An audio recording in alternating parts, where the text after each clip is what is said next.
Have about the American Wild West, and this is also for my human communications class, so it does serve another purpose. So I'll also let you know you are being filmed, so if you are uncomfortable with that, you can feel free to leave, but you will be on film for 2 seconds at the most.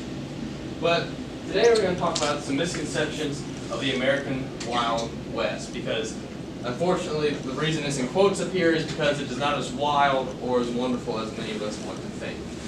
So what I want you to first do to help visualize that is I want you to close your eyes. I want you to imagine what you think of when you think of the American Wild West. Just think about that for a few seconds. Alright, you can open your eyes again, because I can guarantee you probably thought of something along the lines of cowboys like John Wayne or this guy. Anybody? Anybody? Alan Ladd, very good. From what movie? Anybody? Anybody? Shane. Wonderful movie. You probably thought of women as kind of this damsel in distress being tied to railroad tracks and comparable to their eastern counterparts. And you probably thought of cowboys participating in duels like these two cartoon characters here stand off. But you know what the number one thing that all these things have in common? There you go. Who said fiction? I did. Alright, they're all wrong. Oh, Swedish.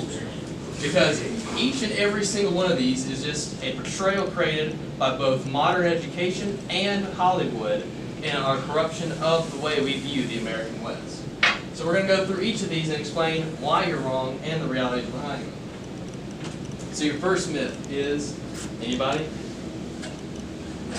Cowboys! So when people think of cowboys, they're often used to thinking of people like John Wayne, handsome white lawmen. These people that would ride into town, Lone Star, on their horse to take out the bad guys in town. However, this is not in any way, shape, or form what a cowboy was. For one thing, white. No. Because let's think of one of the biggest states out west, Texas. There you go. You don't get another piece of candy though. First off, Texas had a huge population of what before the Civil War? Mexicans. Okay, yeah, I'll accept Mexicans. Drew, I heard you say Mexicans. Oh, sorry. And what else? Think pre-Civil War. Slaves. There you go. So, and after the Civil War, slaves were no longer slaves. They were what? Unemployed. That's correct. So, with a huge population of Hispanics and a huge population of blacks with very few other areas to get employment, being a cowboy was one of their main things. And according to a February 13, 2017 Smithsonian article, up to 25% of cowboys were black, and around another 20% were of Hispanic origins.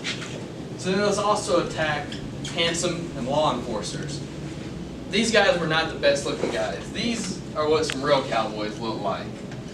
Not exactly your John Wayne types, not winning any Oscars. They would often be wearing these heavy coats to protect themselves from the elements, so they stunk. And like I said, they're not the best looking guys. They're out here not enforcing law, they're herding cattle, i.e. the term cowboy. And what really killed cowboys was not the bad guy in town, but barbed wire. After the invention of barbed wire, you no longer needed cowboys to herd your cattle because ranchers were able to set up fence their own land and didn't need to herd cattle anymore. So that was the end of the American cowboy.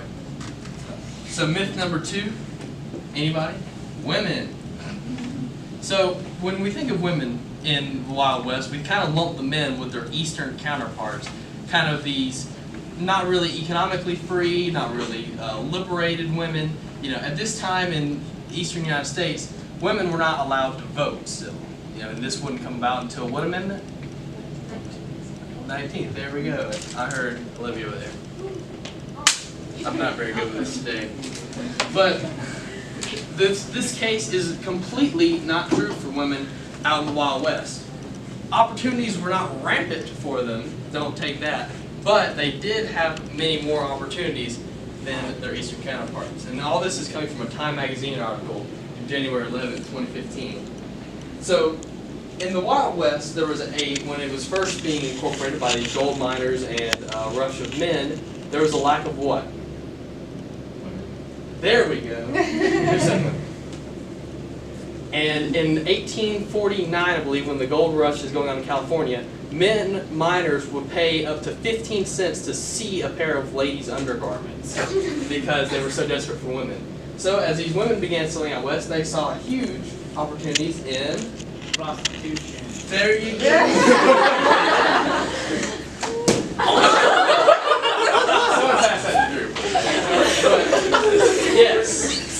Opening brothels and prostitution became a major way that these women became economically liberated. They were able to own their own property for time and make their own money. And a lot of these female, while it was not the most glorious or clean career, women made of it what they could. There was one prostitute out in the west side, I forget her name, but she used her money to open up hospitals and charity drives for these men.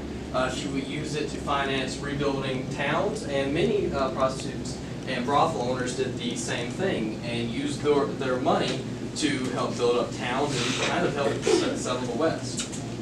In addition, because of this, both their economic liberty they're getting from mostly prostitution and from laws being passed to encourage white settlement out west, the western states were the first states to allow women many freedoms like voting. There was laws passed to protect equal pay for male and female teachers, and there was even more liberal divorce laws that said women were entitled to the property that they brought into the marriage.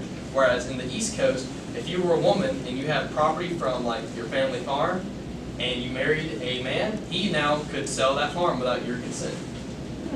But this was not the case in the western states. And in fact, because of this, the equality state, anybody?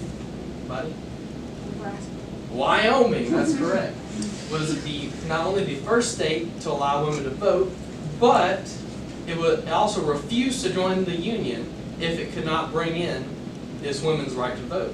And it also elected the first female governor in 1924. So then your third myth, violence. Now, this is going to get a little statistical here. So, this is all coming from the Independent Institute, a fall of 2010. But when you think of the Wild West, you're often thinking of a lawless kind of this extremely violent area where, crazy cattle rustlers roam the town, you can get gunned down the streets.